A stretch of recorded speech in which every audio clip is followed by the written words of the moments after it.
সুদীপ্ত বাবু, আমার প্রশ্ন হচ্ছে একদম সরাসরি প্রশ্ন স্যার।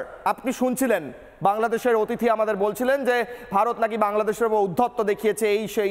আমার ওইটা কোয়েশ্চেনই নয়, আমার কোয়েশ্চেন হচ্ছে ভারতের মহাশক্তি যেটা আজকের এই স্পেস প্রোগ্রাম যেটা আগামীকাল হতে চলেছে সেটা হোক, এর আগে ইসরোর অন্যান্য প্রোগ্রাম হোক, বা আমাদের অপারেশন সিঁদুর হোক, কিংবা যা করেছে ভারত প্রতি ক্ষেত্রে সাফল্য হোক, ভারতের মতো মহাশক্তিধর দেশ সেই দেশের সঙ্গে হাতে হাত মিলিয়ে যদি এই পড়শিরা চলতে পারতো তাহলে তো স্যার তাদের অনেক উন্নতি হতো।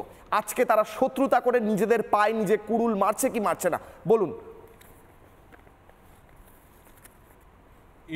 রাজীব গান্ধী ইন্দিরা গান্ধীর সময় ভালো ব্যবহার করতো, এখন উদ্ধত্তপূর্ণ ব্যবহার করে। 1987-এ খোদ ইমরান খান বলেছেন যে 1987-এ ওদের ওখানে ভারত পাকিস্তানের যখন খেলা হচ্ছিল, পুরো ঢাকা স্টেডিয়াম তারা সাপোর্ট করেছিল পাকিস্তানকে, যেখানে তার মাত্র 16 বছর আগে ওদের আমরা স্বাধীন করে দিয়ে এসেছিলাম।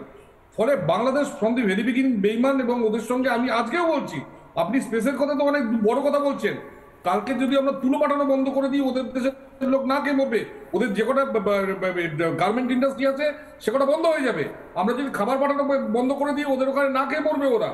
ফলে ওদের আমরা এখনো দয়া করছি, কিন্তু তার মধ্যে ফরফর ফরফর করে না কিছু লোক, বড় লোকেদের দেখলে একটু, বড় লোক প্রতিবেশীকে দেখলে হিংসা করে, সেরকম ব্যাপার আর কি ওদের। আমি বলি দেখুন, ওদের সঙ্গে আমাদের তো তুলনাই চলে না। আমাদের সাকসেস এমন একটা জায়গায় গেছে যে আমরা এলিট ক্লাব অফ 4 পৃথিবীর, যেখানে আমেরিকা, রাশিয়া, চায়না আছে, সেখানে আমরা এসেছি, এবং কিছু ক্ষেত্রে আমাদের সাকসেস ওদের থেকেও বেশি, কারণ আমাদের কস্ট আমেরিকা, রাশিয়া বা চায়নার থেকে অনেক কম। তার দুটো কারণ। এক নম্বর হচ্ছে আমাদের আগে যখন নাকি ইন্দিরা গান্ধীর সময় তখনও প্রাইভেট সেক্টর আসতো, যেমন ধরুন টাটা আসতো, বা কি বলে বাজাজ গোদরেজ আসতো, কিংবা আপনার হেল আসতো, হেল তো পিএসইউ। কিন্তু আজকের দিনে দেখা যাচ্ছে যে আমরা 250টা ইয়াং ছেলেকে মানে আমরা ইনভেস্ট করেছি, প্রায় 1000 কোটি টাকা সেখানে ইনভেস্ট করা হচ্ছে গভর্নমেন্টের তরফ থেকে, এবং তারপর বিলিয়নস অফ ডলার সেই ছেলেগুলো, এই যে স্টার্ট আপগুলো, সেই স্টার্ট আপে ইনভেস্ট করা হচ্ছে।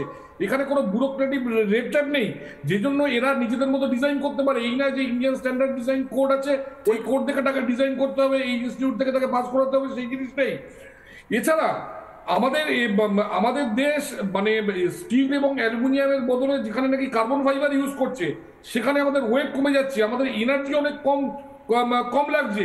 আমাদের কস্ট বলা হচ্ছে যে একটা মানে ওই যে আপনার হলিউড মুভি, তার থেকে আমাদের মঙ্গলায়নের কস্ট কম, তার থেকে আমাদের চন্দ্রায়নের কস্ট কম। তো ভারতবর্ষ এইরকম একটা জায়গায় যাচ্ছে, সেখানে মানে আমি পাকিস্তান বা দেখুন পাকিস্তান এবং বাংলাদেশ এদের যদি দেখে, বা ইউনাইটেড পাকিস্তান, এদের প্রথম থেকে উদ্দেশ্য ছিল গজওয়াই হিন্দ করব, ভারতবর্ষকে দখল করব। আজকে ওদের উদ্দেশ্য ছিল এই ভারতবর্ষকে আফগানিস্তান বানিয়ে দেওয়া। আর সুদীপ্ত বাবু, অ্যাডিশনাল ইনফরমেশন দিই, বাংলাদেশে গত এক বছরে 30 লক্ষ লোক আরো গরিবী, যারা দারিদ্র্য সীমার উপরে ছিল তারা দারিদ্র্য সীমার নিচে চলে গিয়েছে, 30 লক্ষ লোক এক বছরে। সেখানে ভারতে আমরা যারা দারিদ্র্য সীমার নিচে ছিল তাদেরকে আপলিফট করে, ওয়ার্ল্ড ব্যাংকের রিপোর্ট বলছে তাদেরকে 27 থেকে 5% নিয়ে এসেছি 2011 থেকে এই পর্যন্ত। কিন্তু এই মুহূর্তে আমার কাছে অত্যন্ত বড় একটা ব্রেকিং নিউজ। নানা ধরনের কন্টেন্ট দেখার জন্য লাইক করুন, শেয়ার করুন আমাদের ফেসবুক পেজ, সাবস্ক্রাইব করুন আমাদের ইউটিউব চ্যানেল।